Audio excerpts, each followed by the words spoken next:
माननीय सदस्यगण, item number 1 Shrimati Nirmala Sitharaman वित्त मंत्री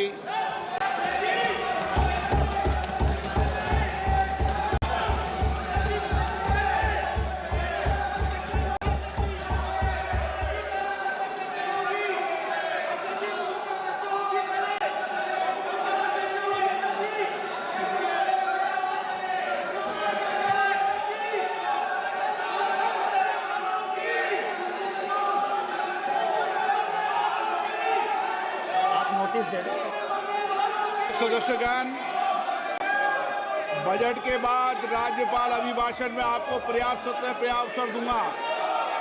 मेरा आपसे निवेदन है, नहीं माननीय अखिलेश जी, आपने संसद की मर्यादा को आप बना के रखें। कभी बजट भाषण के अंदर इस तरीके का नहीं हुआ, ये उचित नहीं है, ये उचित नहीं है। अखिलेश जी प्लीज, मैं आपको मौका दूंगा राज्यपाल अभिभाषण पे, प्लीज। नो, ये तरीका ठीक नहीं है। No,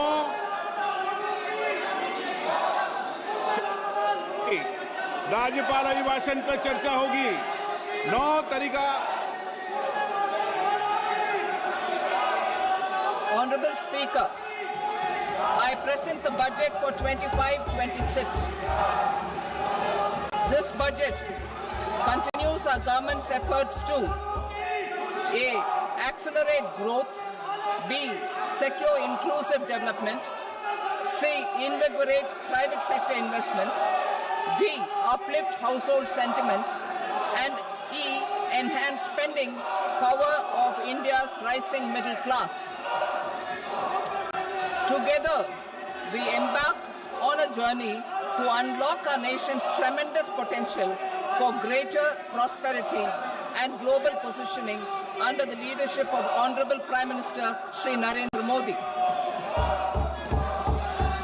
As we complete the first quarter of the 21st century, continuing geopolitical headwinds suggest lower global economic growth over the medium term. However, our aspiration for a Vikasit Bharat inspires us, and the transformative work we have done during our government's first 2 terms guides us to march forward resolutely. Our economy is the fastest growing among all major economies. Our development track record for the past 10 years and structural reforms have drawn global attention. Confidence in India's capability and potential has only grown in this period. We see the next 5 years as a unique opportunity to realize Sabka Vikas, stimulating balanced growth of all regions. The great Telugu poet and playwright Gurujada Apparao had said, "Deshamante matti kaadoi, deshamante manushuloy," meaning a country is not just its soil, a country is its people. In line with this, for us, Vikasit Bharat encompasses zero poverty, 100% quality good school education, access to high quality, affordable and comprehensive health care, 100% skilled labor with meaningful employment, 70% women in economic activities, and farmers making our country the food basket of the world.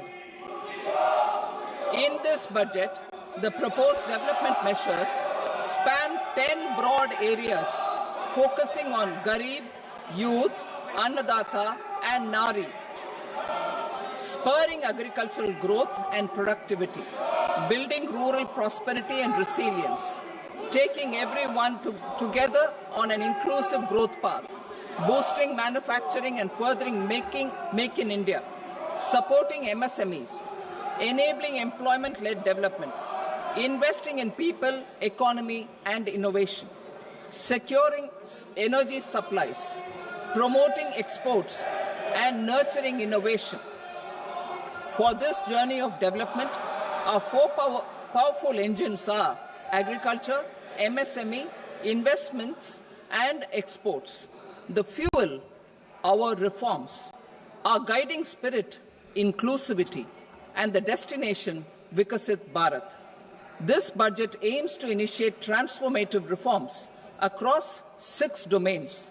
During the first 5 years, these will augment our growth potential and global competitiveness.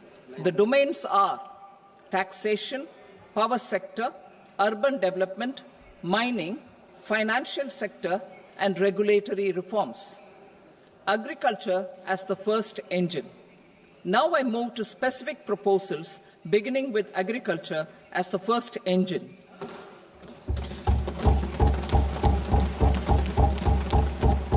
Prime Minister Dhan Dhanya Krishi Yojana, Developing Agri-Districts Program. Motivated by the success of the Aspirational District Program, our government will undertake a Prime Minister Dhan Dhanya Krishi Yojana in partnership with states. Through the convergence of existing schemes and specialized measures, the program will cover 100 districts with low productivity, moderate crop intensity, and below average credit parameters. It aims to 1. Enhance agricultural productivity, 2. Adopt crop diversification and sustainable agricultural practices, 3. Augment post-harvest storage at the panchayat and block level, 4. Improve irrigation facilities, and 5. Facilitate availability of long-term and short-term credit. This program is likely to help 1.7 crore farmers. Building rural prosperity and resilience. A comprehensive multi-sectoral rural prosperity and resilience program will be launched in partnership with the states.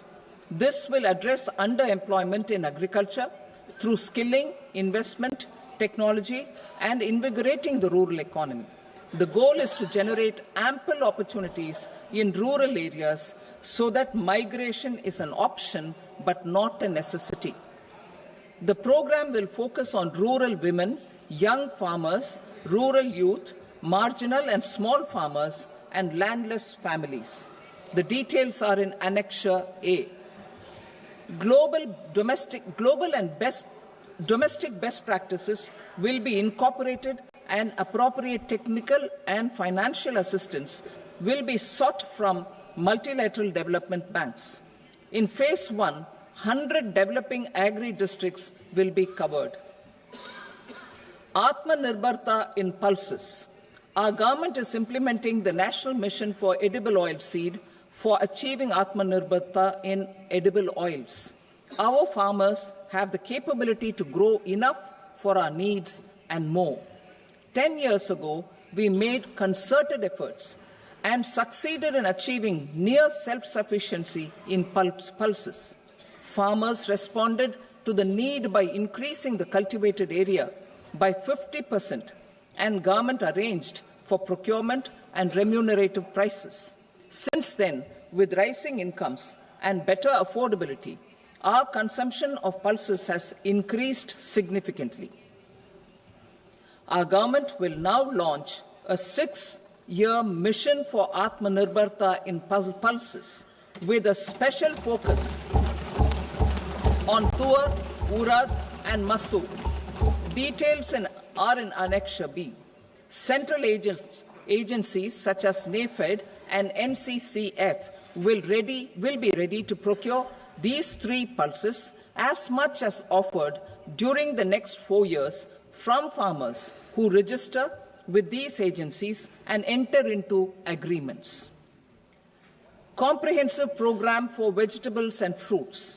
It is encouraging that our people are increasingly becoming aware of their nutritional needs. It is a sign of a society becoming healthier. With rising income levels, the consumption of vegetables, fruits, and Shri Anna is increasing significantly. A comprehensive program to promote production, efficient supplies, processing, and remunerative prices for farmers will be launched in partnership with the states. Appropriate institutional mechanisms for implementation and participation of farmer producer organizations and cooperatives will be set up. Makhana board in Bihar. For this, there is a special opportunity for the people of Bihar. A Makhana board will be established in the state to improve production, processing, value addition, and marketing of makhana. The people engaged in these activities will be organized into FPOs. The board will provide hand-holding and training support to makhana farmers and will also work to ensure they receive the benefits of all relevant government schemes. A national mission on high-yielding seeds will be launched, aimed at 1. Strengthening research ecosystem, 2. Targeted development and propagation of seeds with high yield, pest resistance, and climate resilience, and 3. Commercial availability of more than 100 seed varieties released since July 2024. India ranks second largest globally in fish production and aquaculture. Seafood exports are valued at 60,000 crore rupees. To unlock the untapped potential of the marine sector, our government will bring in an enabling framework for sustainable harnessing of fisheries from Indian exclusive economic zone and high seas, with a special focus on the Andaman and Nicobar and Lakshadweep islands. For the benefit of lakhs of cotton growing farmers, I am pleased to announce a mission for cotton productivity. This 5-year mission will facilitate significant improvements in productivity and sustainability of cotton farming and promote extra long staple cotton varieties. The best of science and technology support will be provided to farmers. Aligned with our integrated 5F vision for the textile sector, this will help in increasing incomes of the farmers and ensure a steady supply of quality cotton for rejuvenating India's traditional textile sector. Kisan credit cards facilitate short-term loans for 7.7 crore farmers, fishermen, and dairy farmers. The loan limit under modified interest subvention scheme will be enhanced from 3 lakh rupees to 5 lakh rupees for loans taken through the KCC. For Atmanirbharta in urea production, our government had reopened 3 dormant urea plants in the eastern region.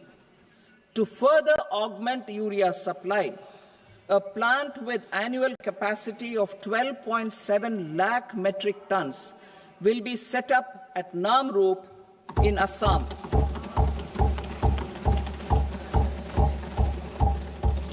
India Post, with 1.5 lakh rural post offices, complemented by the India Post Payment Bank and a vast network of 2.4 lakh Dak Sevaks, will be repositioned to act as a catalyst for the rural economy. Details are at Annexure C. India Post will also be transformed as a large public logistics organization. This will meet the rising needs of Vishwakarmas, new entrepreneurs, women, self-help groups, MSMEs, and the large business organizations. Our government will provide support to NCDC for its lending operations for the cooperative sector. MSMEs as the second engine. Now I move to MSMEs as the second engine, which encompasses manufacturing and services with a focus on MSMEs numbering 5.7 crores. Currently, over 1 crore registered MSMEs, employing 7.5 crore people and generating 36% of our manufacturing, have come together to position India as a global manufacturing hub. with their quality products. With their quality products, these MSMEs are responsible for 45% of our exports. To help them achieve higher efficiencies of scale, technological upgradation, and better access to capital, the investment and turnover limits for classification of all MSMEs will be enhanced to 2.5 and 2 times respectively. This will give them the confidence to grow and generate employment for our youth. The details are given in Annexure D. To improve access to credit, the credit guarantee cover will be enhanced. First, for micro and small enterprises from 5 crore to 10 crore rupees, leading to additional credit of 1.5 lakh crores in the next 5 years.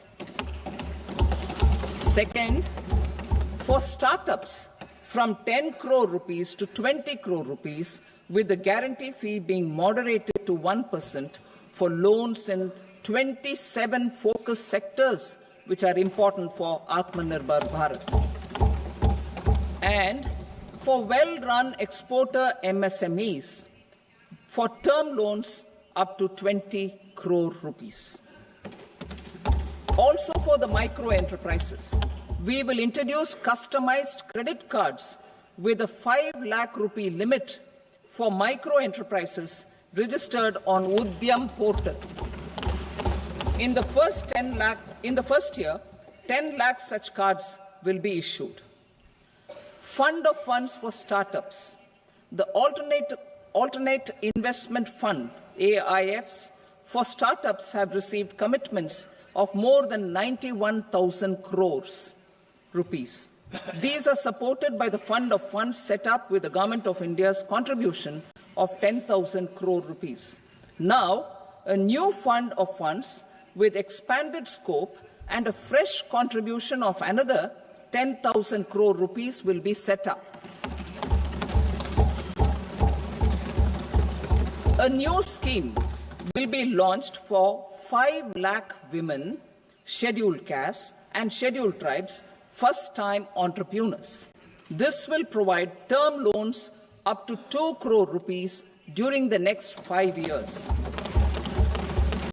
The scheme will incorporate lessons from the successful Stand Up India scheme. Online capacity building for entrepreneurship and managerial skills will also be organized. Measures for labor-intensive sectors. To promote employment and entrepreneurship opportunities in labor-intensive sectors, our government will undertake specific policy and facilitation measures. To enhance the productivity, quality, and competitiveness of India's footwear and leather sector, a focus product scheme will be implemented. The scheme will support design capacity, component manufacturing, and machinery required for production of non-leather quality footwear, besides the support for leather footwear and products. The scheme is expected to facilitate employment for 22 lakh persons, generate over 4 lakh crore rupees, and exports of over 1.1 lakh crore rupees. Measures for the toys sector. Building on the National Action Plan for Toys, we will implement a scheme to make India a global hub for toys. The scheme will focus on development of clusters, skills, and a manufacturing ecosystem that will create high-quality, unique, innovative, and sustainable toys that will represent the Made in India brand. Support for food processing. In line with our commitment towards Purvodaya, we will establish a National Institute of Food Technology, Entrepreneurship and Management in Bihar. The institute will provide a strong fillip to food processing activities in the entire eastern region. This will result in 1. Enhanced income for the farmers through value addition to their produce, and 2, skilling entrepreneurship and employment opportunities for the youth. Manufacturing mission, furthering Make in India. Our government will set up a national manufacturing mission covering small, medium and large industries for furthering Make in India by providing policy support, execution roadmaps, governance and monitoring framework for central ministries and states. Details are in Annexure E. Given our commitment to climate-friendly development, the mission will also support clean tech manufacturing. This will aim to improve domestic value addition and build our ecosystem for solar PV cells, EV batteries, motors and controllers, electrolyzers, wind turbines, very high voltage transmission equipment and grid-scale batteries. Investment as the third engine. Now I move to investment as the third engine, which encompasses investing in people, investing in the economy, and investing in innovation. Investing in people. Saksham Anganwadi and Poshan 2.0. Saksham Anganwadi and Poshan 2.0 program provides nutritional support to more than 8 crore children, 1 crore pregnant women and lactating mothers all over the country, and about 20 lakh adolescent girls in aspirational districts and the Northeast region. The cost norms for these nutritional support will be enhanced appropriately. Atal Tinkering Labs. 50,000 Atal Tinkering Labs will be set up in government schools in the next 5 years to cultivate the spirit of curiosity and innovation and foster a scientific temper among young minds. Broadband connectivity to government secondary schools and PHCs. Broadband connectivity will be provided to all government secondary schools and primary health centers in rural areas under the BharatNet project. Bharatiya Bhasha Pustak Scheme. We propose to implement a Bharatiya Bhasha Pustak scheme to provide digital form Indian language books for schools and for higher education. This aims to help students understand their subjects better and in their language. National Centers of Excellence for Skilling. Building on the initiative announced in the July 24 budget, 5 National Centers of Excellence for Skilling will be set up with global expertise and partnerships to equip our youth with the skills required for Make for India, Make for the World manufacturing. The partnership will cover curriculum design, training of trainers, and a skills certification framework and periodic reviews. Expansion of capacity in IITs. Total number of students in 23 IITs has increased 100% from 65,000 to 1.35 lakh in the past 10 years.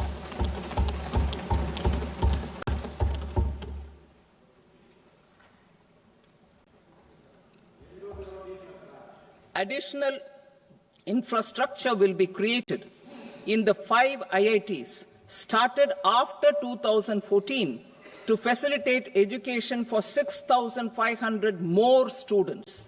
Hostel and other infrastructure capacity at IIT Patna will also be expanded.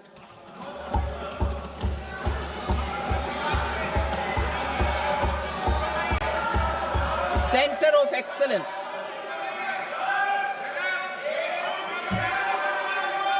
Center of Excellence in AI for Education. I had announced 3 centers of excellence in artificial intelligence for agriculture, health and sustainable cities in 2023. Now a center of excellence in artificial intelligence for education will be set up with a total outlay of 500 crores. Expansion of medical education.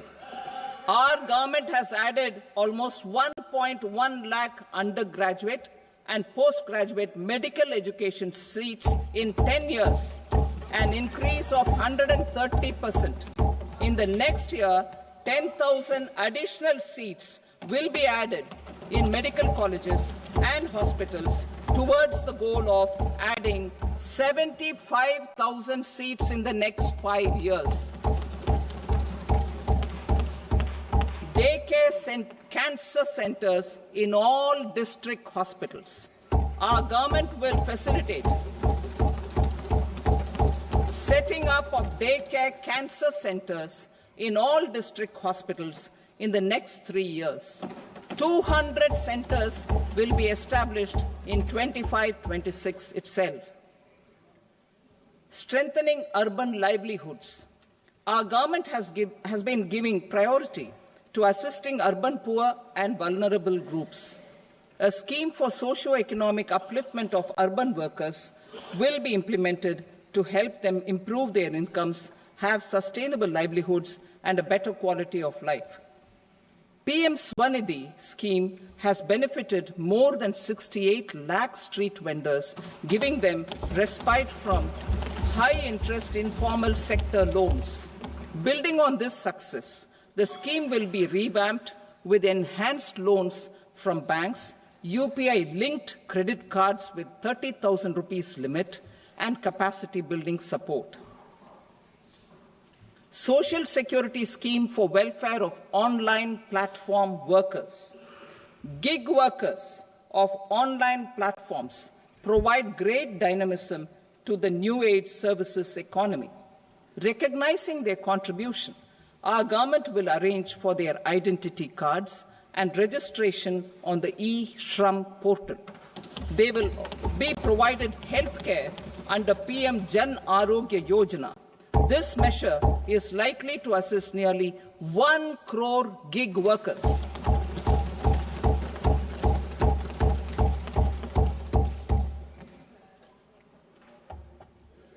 Investing in the economy. Public-private partnership in infrastructure.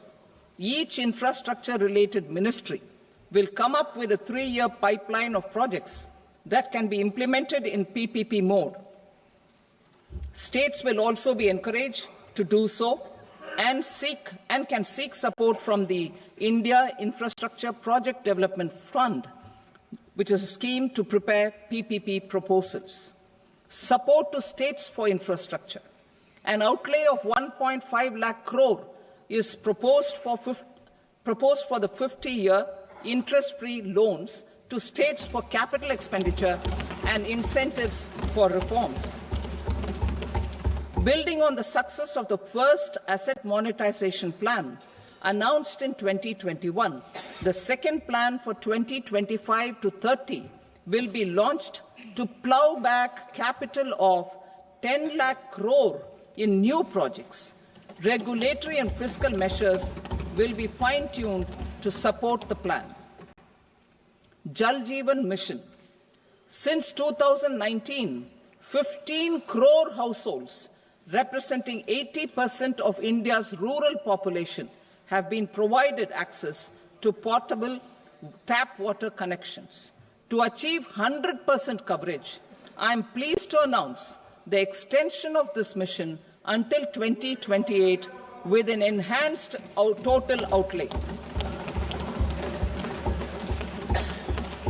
The mission's focus will be on the quality of infrastructure and O&M of rural piped water supply schemes through Jan Bhagidari. A separate MOU or separate MOUs will be signed with the states and union territories to ensure sustainability and citizen-centric water services delivery. Urban sector reforms. Building on the July budget proposals, urban sector reforms related to governance, municipal services, urban land and planning will be incentivized. Urban Challenge Fund. The government will set up an Urban Challenge Fund of 1 lakh crore rupees to implement the proposals for cities as growth hubs. creative redevelopment of cities, and for water and sanitation purposes announced in the July budget. This fund will finance up to 25% of the cost of bankable projects, with a stipulation that at least 50% of the cost is funded from bonds, bank loans, and PPPs. An allocation of 10,000 crore is proposed in 2025-26. Power sector reforms. We will incentivize electricity distribution reforms and augmentation of intra-state transmission capacity by states. This will improve financial health and capacity of electricity companies. Additional borrowing of 0.5% of GSDP will be allowed to states contingent on these reforms. Nuclear energy mission for Vikasit Bharat. Development of at least 100 gigawatt of nuclear energy by 2047 is essential for our energy transition efforts. For an active partnership with the private sector towards this goal, amendments to the Atomic Energy Act and the Civil Liability for Nuclear Damage Act will be taken up. A nuclear energy mission for research and development of small modular reactors with an outlay of 20,000 crore will be set up. At least 5 indigenously developed small modular reactors will be operationalized by 2033. Shipbuilding. The shipbuilding financial assistance policy will be revamped to address cost disadvantages. This will also include credit notes for shipbreaking in Indian yards to promote the circular economy. Large ships above a specified size will be included in the infrastructure harmonized master list. Shipbuilding clusters will be facilitated to increase the range, categories, and capacity of ships. This will include additional infrastructure, facilities, skilling, and technology to develop the entire ecosystem. Maritime Development Fund. For long-term financing for the maritime industry, a Maritime Development Fund with a corpus of 25,000 crore rupees will be set up. This will be for distributed support and promoting competition. This will have up to 49% contribution by the government, and the balance will be mobilized from ports and from private sector. UDAN regional connectivity schemes. UDAN has enabled 1.5 crore middle-class people to meet their aspirations for speedier travel. The scheme has connected 88 airports, and operationalized 619 routes. Inspired by that success, a modified UDAN scheme will be launched to enhance regional connectivity to 120 new destinations and carry 4 crore passengers in the next 10 years. 4 crore additional passengers in the next 10 years. The scheme will also support helipads and smaller airports in hilly, aspirational, and northeast regional districts. Greenfield airports will be facilitated in Bihar to meet the future needs of the state. These will be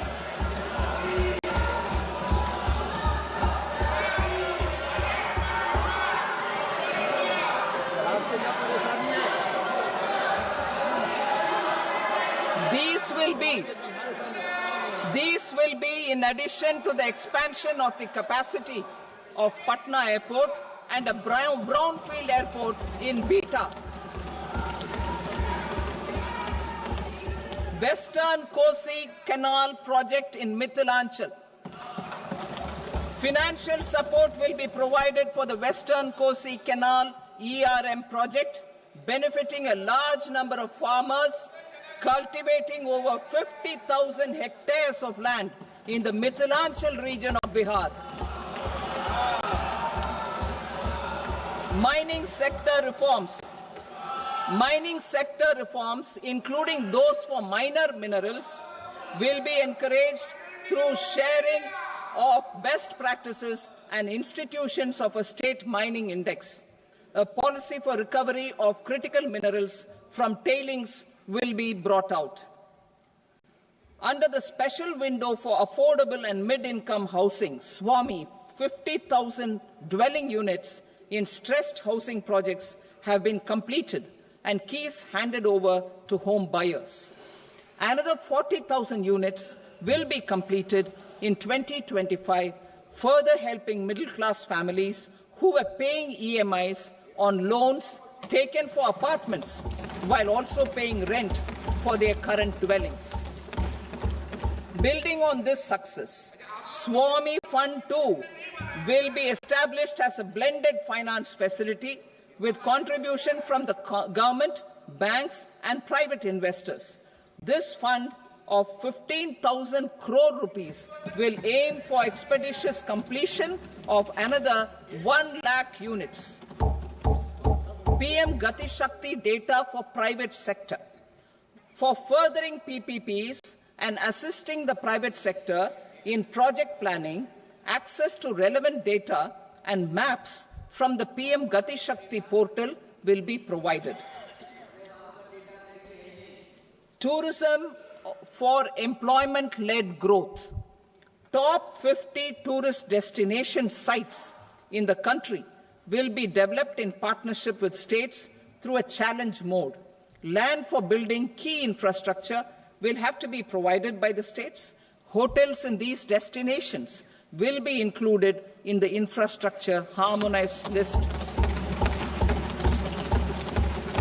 The following measures will be taken for facilitating employment-led growth: organizing intensive skill development programs for our youth, including in institutes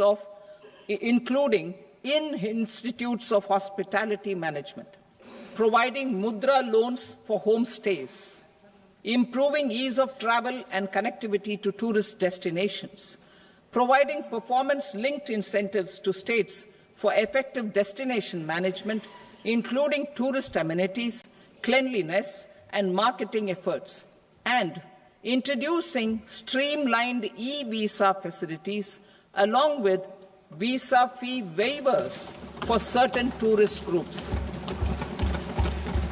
Continuing with the emphasis on places of spiritual and religious significance, in the July budget, there will be a special focus on destinations related to the life and times of Lord Buddha. Medical tourism and heal in India. Medical tourism and heal in India will be promoted in partnership with the private sector, along with capacity building and easier visa norms. Investing in innovation. To implement private sector-driven research, development and innovation initiatives announced in the July budget, I am now allocating 20,000 crore rupees for this purpose. A deep tech fund of funds will also be explored to catalyze the next generation startups as a part of this initiative. In the next 5 years, under the PM Research Fellowship Scheme, we will provide 10,000 fellowships for technological research in IITs and IISc with enhanced financial support. The second gene bank with 10 lakh germplasm lines will be set up for future food and nutritional security. This will provide conservation support to both public and private sectors for genetic resources. We will start a national geospatial mission to develop foundational geospatial infrastructure and data. Using PM Gati Shakti, this mission will facilitate modernization of land records, urban planning, and design of infrastructure projects. A Gyan Bharatam mission for survey, documentation, and conservation of our manuscript heritage with academic institutions, museums, libraries, and private collectors will be undertaken to cover more than 1 crore manuscripts. We will set up a national digital repository of Indian knowledge systems for knowledge sharing. Now I move to exports as the fourth engine. We will set up an export promotion mission with sectoral and ministerial targets driven jointly by the Ministries of Commerce, MSME, and Finance. It will facilitate easy access to export credit, cross-border factoring support, support to MSMEs to tackle non-tariff measures in overseas markets. A digital public infrastructure, Bharat Trade Net, for international trade will be set up as a unified platform for trade documentation and financing solutions. This will complement the Unified Logistics Interface platform. The BTN will be aligned with international practices. Support will be provided to develop domestic manufacturing capacities for our economy's integration with global supply chains. Sectors will be identified based on objective criteria. Facilitation groups with participation of senior officers and industry representatives will be formed for select products and supply chains. Through this, there are huge opportunities related to Industry 4.0, which needs high skills and talent. Our youth have both. Our government will support the domestic electronic equipment industry to leverage this opportunity for the benefit of our youth. A national framework will be formulated as guidance to states for promoting global capability centers in emerging Tier 2 cities. This will suggest measures for enhancing availability of talent and infrastructure, building bylaw reforms, and mechanisms for collaboration with industry. Our government will facilitate upgradation of infrastructure and warehousing for air cargo, including high-value perishable horticultural produce. Cargo screening and customs protocol will be streamlined and made user-friendly. Reforms as the fuel. Over the past 10 years, our government has implemented several reforms for convenience of taxpayers, such as faceless assessment, 2, taxpayer charter, 3, faster returns, 4, almost 99% returns being on self-assessment, and 5, Vivad Se Vishwas scheme.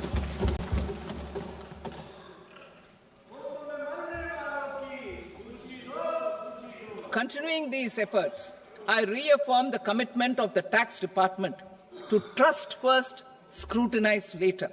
I also propose to introduce the new income tax bill next week. I will detail the indirect tax reforms and changes in direct taxes in Part B.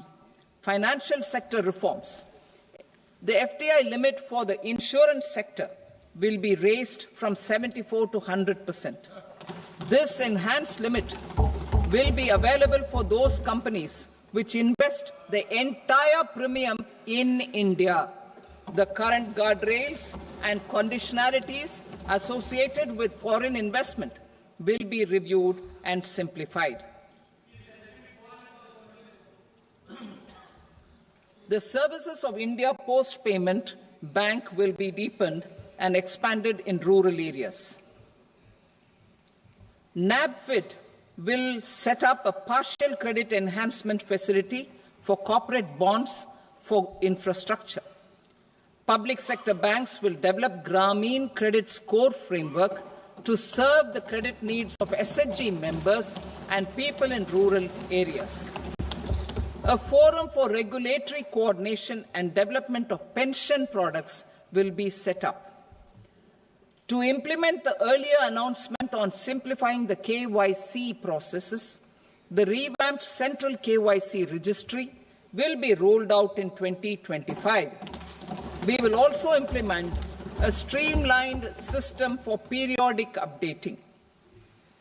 Requirements and procedures for speedy approval of company mergers will be rationalized. The scope for fast-track mergers will also be widened and the process made simpler.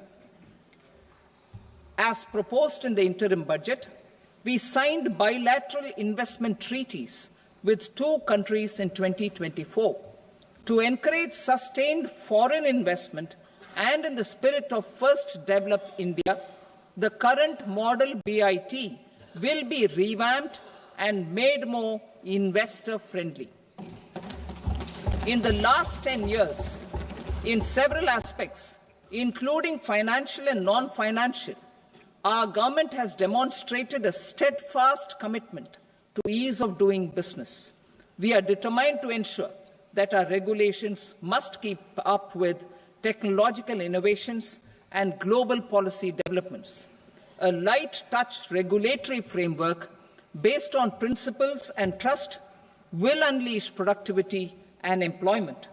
Through this framework, we will update regulations that were made under old laws. To develop this modern, flexible, people-friendly and trust-based regulatory framework appropriate for the 21st century, I propose 4 specific measures. A high-level committee for regulatory reforms will be set up for a review of all non-financial sector regulations, certifications, licenses, and permissions. The committee will be expected to make recommendations within a year. The objective is to strengthen trust-based economic governance and take transformational measures to enhance ease of doing business, especially in matters of inspection and compliances. States will be encouraged to join in this endeavour. An investment friendliness index of states will be launched in 2025 to further the spirit of competitive, cooperative federalism. Under the Financial Stability and Development Council, a mechanism will be set up to evaluate impact of the current financial regulations and subsidiary instructions. It will also formulate a framework to enhance their responsiveness and development of the financial sector. In the Jan Vishwas Act 2023, more than 180 legal provisions were decriminalized. Our government will now bring up the Jan Vishwas Bill 2.0 to decriminalize more than 100 provisions in various laws. I now move to fiscal policy. In the July budget, I had committed to staying the course for fiscal consolidation. Our endeavour will be to keep the fiscal deficit each year such that central government debt remains on a declining path as a percentage of the GDP. The roadmap for the next 6 years has been detailed in the FRBM statement. Revised estimates for 2024-25. The revised estimate of the total receipts other than borrowings is 31.47 lakh crore rupees, of which the net tax receipts are 25.57 lakh crore rupees. The revised estimate of the total expenditure is 47.16 lakh crore rupees, of which the capital expenditure is about 10.18 lakh crore rupees. The revised estimate of the fiscal deficit is 4.8% of the GDP. Budget estimates for 25-26. Coming to 25-26, the total receipts other than borrowings and total expenditure are estimated at 34.96 lakh crore rupees and 50.65 lakh crore rupees respectively. The net tax receipts are estimated at 28 8.37 lakh crore rupees. The fiscal deficit is estimated to be 4.4% of GDP. To finance the fiscal deficit, the net market borrowings from dated securities are estimated at 11.54 lakh crore. The balance financing is expected to come from small savings and other sources. The gross market borrowings are estimated at 14.82 lakh crore rupees. I will now move to Part B. Indirect taxes. My proposals relating to customs aim to rationalize tariff structure and address duty inversion. These will also support domestic manufacturing and value addition, promote exports, facilitate trade, and provide relief to common people. Rationalization of customs tariff structure for industrial goods. As a part of comprehensive review of customs rate structure announced in July 2024 budget, I propose to 1. Remove 7 tariff rates. This is over and above the 7 tariff rates removed in 23-24 budget. After this, there will be only 8 remaining tariff rates, including 0 rate. 2. Apply appropriate cess to broadly maintain effective duty incidence, except on a few items where such incidence will reduce marginally. 3. Levy not more than 1 cess or surcharge. Therefore, I propose to exempt social welfare surcharge on 82 tariff lines that are subject to a cess. I shall now take up sector-specific proposals.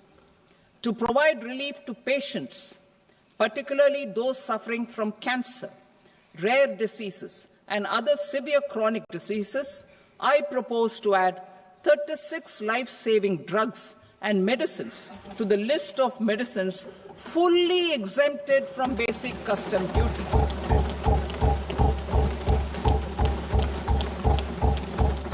I also propose to add 6 life-saving medicines to the list attracting concessional custom duty of 5%.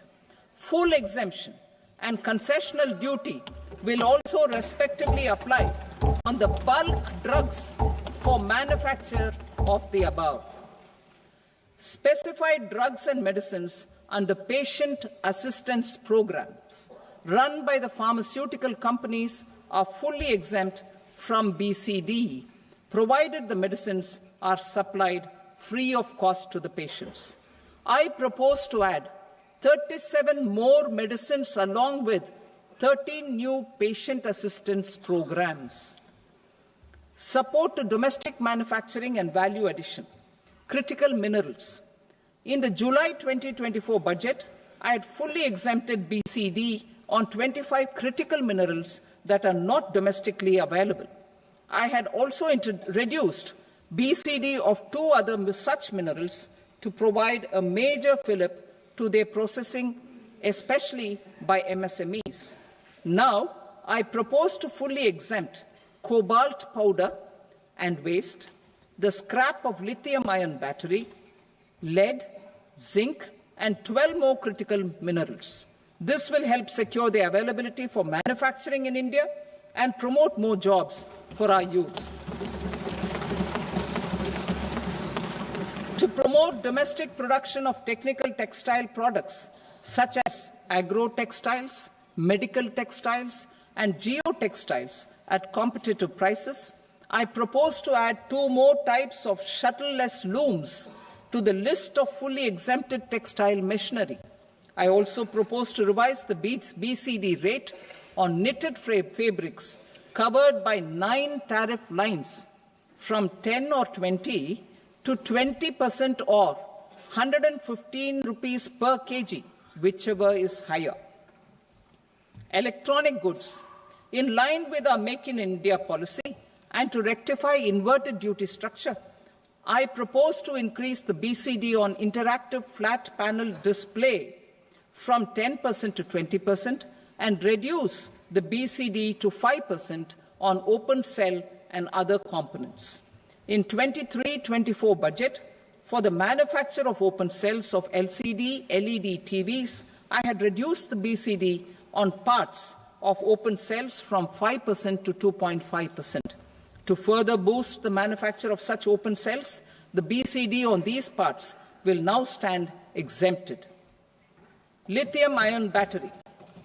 To the list of exempted capital goods, I propose to add 35 additional capital goods for EV battery manufacturing and 28 additional capital goods for mobile phone battery manufacturing. This will boost domestic manufacture of lithium-ion batteries, both for mobile phones and for electric vehicles. Shipping sector. Considering that shipbuilding has a long gestation period, I propose to continue the exemption of BCD on raw materials, components, consumables, or parts for the manufacture of ships for another 10 years.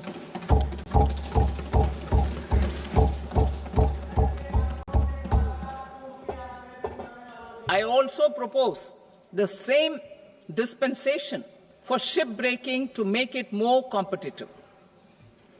Telecommunication. To prevent classification disputes, I propose to reduce the BCD from 20% to 10% on carrier-grade Ethernet switches to make it at par with non-carrier-grade Ethernet switches. Export promotion. To facilitate exports of handicrafts, I propose to extend the time period for export from 6 months to 1 year, further extendable by another 3 months if required. I also propose to add 9 items to the list of duty-free inputs. Leather sector. I propose to fully exempt BCD on wet blue leather to facilitate imports for domestic value addition and employment. I also propose to exempt crust leather from 20% export duty to facilitate exports by small tanners. Marine products. To enhance India's competitiveness in the global seafood market, I propose to reduce BCD from 30% to 5% on frozen fish paste, surimi, for manufacture and export of its analog products.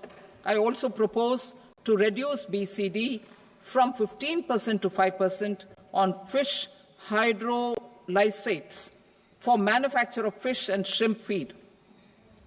In July 2024 budget, to promote development of domestic MROs for aircraft and ships, I had extended the time limit for export of foreign origin goods that were imported for repairs from 6 months to 1 year and further extendable by 1 year.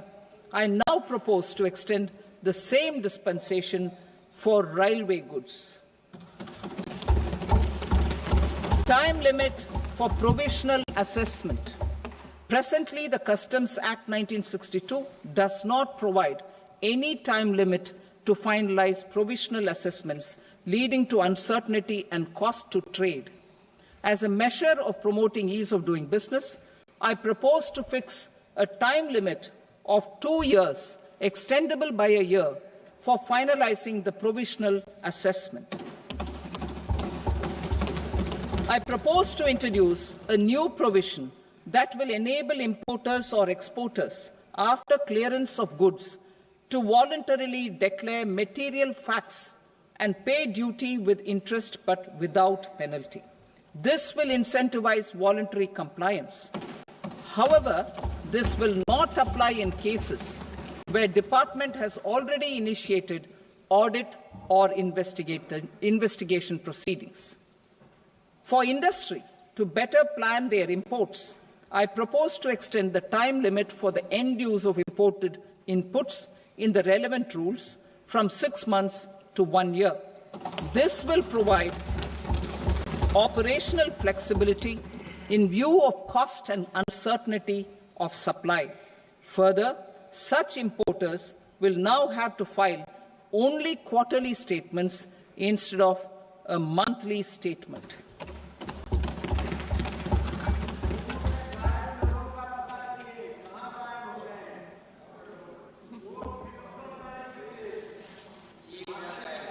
I now come to my direct tax proposals. In Part A, I have briefly underlined taxation reforms as one of key reforms to realize our vision of Vikasit Bharat. In respect of criminal law, our government had earlier ushered in Bharatiya Nyaya Sanhita, replacing Bharatiya Danda Sanhita. I am happy to inform this august House and the country that for new income tax bill will carry forward the same spirit of Nyaya in its drafting as well. The new bill will be clear and direct in text, with close to half of the present law in terms of both chapters and words. It will be simple to understand for taxpayers and tax administrators, leading to tax certainty and reduced litigation. Reforms, however, are not a destination. They are means to achieve good governance for our people and economy. Providing good governance primarily involves being responsive. The Tirukural captures this in verse 542, which reads, "Vaanokki vaazhum ulagallam, mannavan kol nokki vaazhum kudi," meaning, just as the living beings live expecting rains, citizens live expecting good governance. Our government is committed to keeping an ear to the ground and a finger on the pulse and responding while balancing our national building efforts.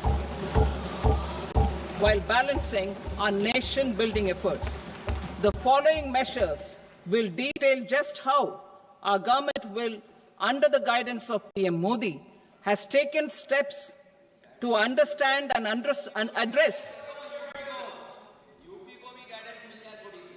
I repeat that sentence, sir. The following measures will detail just how our government, under the guidance of PM Modi, has taken steps to understand and address the needs voiced by our citizens. My tax proposals are guided by this spirit. The objectives of my proposals are as follows. Personal income tax reforms with special focus on middle class. Rationalization of TDS and TCS for easing difficulties. Encouraging voluntary compliance. Reducing compliance burden. Ease of doing business, employment and investment. I will come to my proposal on personal income tax towards the end. TDS and TCS, rationalization for easing difficulties. I propose to rationalize tax deduction at source, TDS, by reducing the number of rates and thresholds above which TDS is deducted. Further, threshold amounts for tax deduction will be increased for better clarity and uniformity. The limit for tax deduction on interest for senior citizens is being doubled from the present 50,000 rupees to 1 lakh rupees. Similarly, the annual limit of 2.40 lakh rupees for TDS on rent is being increased to 6 lakh rupees. This will reduce the number of transactions liable to TDS, thus benefiting small taxpayers receiving small payments. The threshold to collect tax at source, the TCS, on remittances under RBI's liberalized remittance scheme, the LRS, is proposed to be increased from 7 lakh to 10 lakhs. I also propose to remove TCS on remittances for education purposes, where such remittances is out of a loan taken from a specified financial institution. Both TDS and TCS are being applied on any transaction related to sale of goods. To prevent such compliance difficulties, I propose to omit the TCS. I also propose that the provisions of the higher TDS deduction will now apply only in non-PAN cases. In July 2024, the delay for payment of TDS up to the due date of filing statement was decriminalized. I propose to provide the same relaxation to to TCS provisions as well. The government under the leadership of Prime Minister Modi believes in Sabka Saath, Sabka Vikas, Sabka Vishwas and Sabka Prayas. In line with this, we brought in updated return facility in 2022 for voluntary compliance by taxpayers who had omitted to report their correct income. Our trust in taxpayers was proved right. Nearly 90 lakh taxpayers voluntarily updated their incomes by paying additional tax. Taking this trust further, I now propose to extend the time limit to file updated returns for any assessment year from the current limit of 2 years to 4 years. I propose to reduce the compliance burden for small charitable trusts and institutions by increasing their period of registration from 5 years to 10 years. It is also proposed that disproportionate consequences do not arise for minor defaults such as incomplete applications filed by charitable entities. Presently, taxpayers can claim the annual value of self-occupied properties as nil only on the fulfillment of certain conditions. Considering the difficulties faced by taxpayers, it is proposed to allow the benefit of 2 such self-occupied properties without any condition. To streamline the process of transfer pricing and to provide an alternative to yearly examination, I propose to introduce a scheme for determining arm's length price of international transaction for a block period of 3 years. This will be in line with global best practices. With a view to reduce litigation and provide certainty in international taxation, the scope of safe harbor rules is being expanded. A number of senior and very senior citizens have very old national savings schemes accounts. As interest is no longer payable on such accounts, I propose to exempt withdrawals made from NSS by individuals on or after 29th August 2024. I am also proposing to allow similar treatment to NPS Vatsalya accounts as is available to normal NPS accounts subject to overall limits. In my speech in July 2024, I had promised that all processes, including giving effect to appellate orders, shall be digitalized and made paperless over the next 2 years. So I'm happy to announce that digitalization is being made operational now. In July 2024, we brought in the Vivad Se Vishwas scheme to resolve income tax disputes pending in appeal. The scheme has received a great response, with nearly 33,000 taxpayers having availed of the scheme to settle their disputes. I have a few proposals to promote investment and employment. It is proposed to provide a presumptive taxation regime for non-residents who provide services to a resident company that is establishing or operating an electronics manufacturing facility. I further propose to introduce a safe harbor for tax certainty for non-residents who store components for supply to specified electronics manufacturing units. Presently, the tonnage tax scheme is available only to sea-going ships.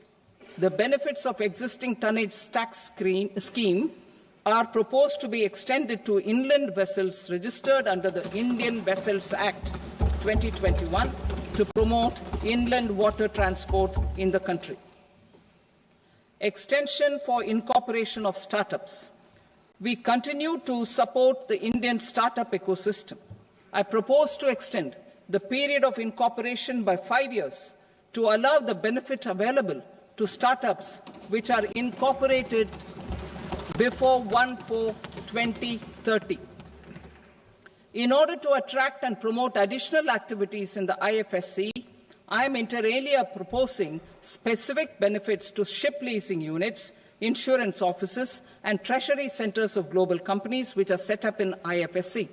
Further, to claim benefits, the cut-off date for commencement in IFSC has also been extended by 5 years to 31/3/2030. Category 1 and Category 2 AIFs are undertaking investments in infrastructure and other such sectors. I propose to provide certainty of taxation to these entities on the gains from securities, to promote funding from sovereign wealth funds and pension funds to the infrastructure sector. I propose to extend the date of making an investment by 5 more years up to 31st March 2030.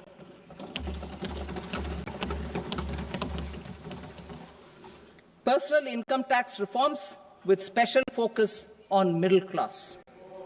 Democracy, demography, and demand are the key support pillars in our journey towards Vikasit Bharat. The middle class provides strength for India's growth.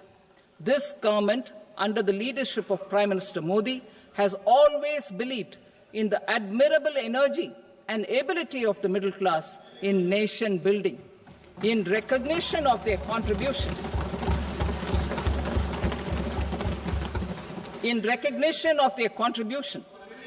we have periodically reduced their tax burden. Right after 2014, the nil tax slab was raised to 2.5 lakhs of rupees, which was further raised to 5 lakh rupees in 2019 and to 7 lakh rupees in 2023. This is reflective of our government's trust on the middle-class taxpayers. I am now happy to announce that there will be no income tax payable up to income of 12 lakh rupees.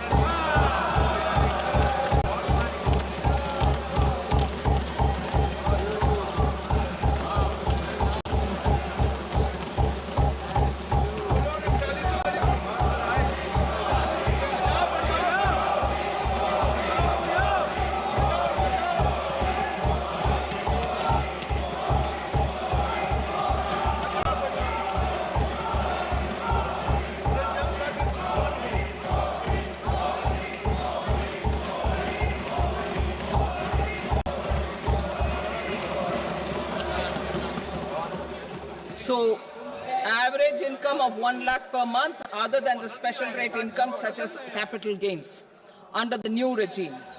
This limit will be 12.75 lakh for salaried taxpayers due to the standard deduction of 75,000.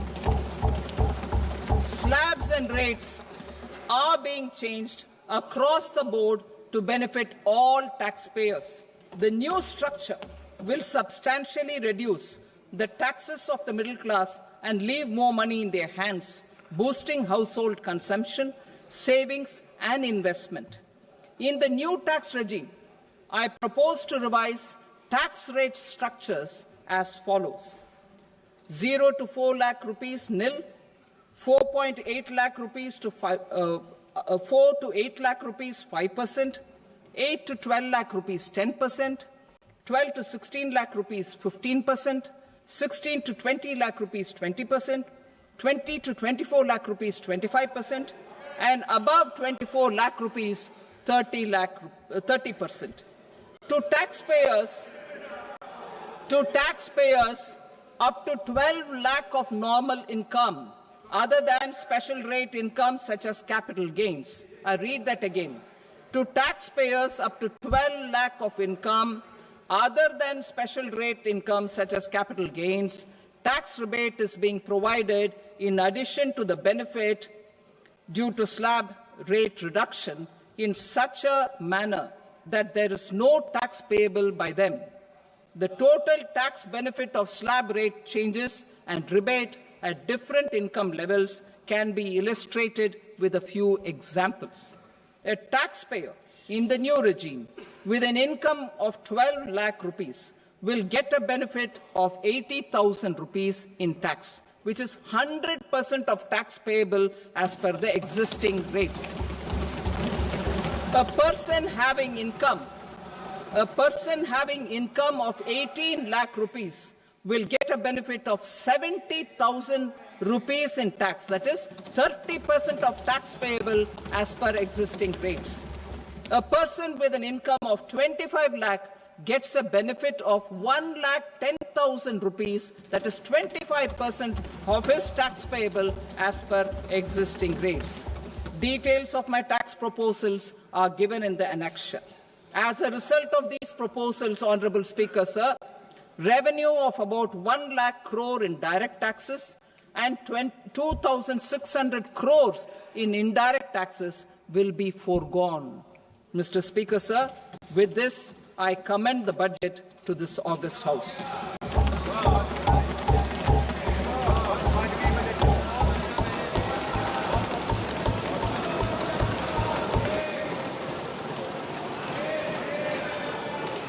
Item number 2, Srimati Nirmala Sitharaman. Sir, with your permission, I rise to lay on the table the following statements under Section 3(1) of the Fiscal Responsibility and Budget Management Act 2003. Medium-term fiscal policy cum fiscal policy strategy statement and macroeconomic framework statement. Item number 3, Srimati Nirmala Sitharaman. Sir, with your permission, I rise to move for leave to introduce the Finance Bill 2025. प्रश्न ये है कि विधेयक को पुनर्स्थापित करने की अनुमति प्रदान की जाए। जो सदस्य इसके पक्ष में हाँ कहें, जो सदस्य विरोध में ना कहें। मेरे विचार में निर्णय हाँ वालों के पक्ष में हुआ, हाँ वालों के पक्ष में अनुमति प्रदान की जाती है। माननीय मंत्री जी, अब विधेयक को पुनर्स्थापित करें। Sir, I introduce the bill. Thank you. सभा की कार्रवाई सोमवार दिनांक 3 फरवरी 2025 को प्राप्त 11 बजे तक के लिए स्थगित की जाती है।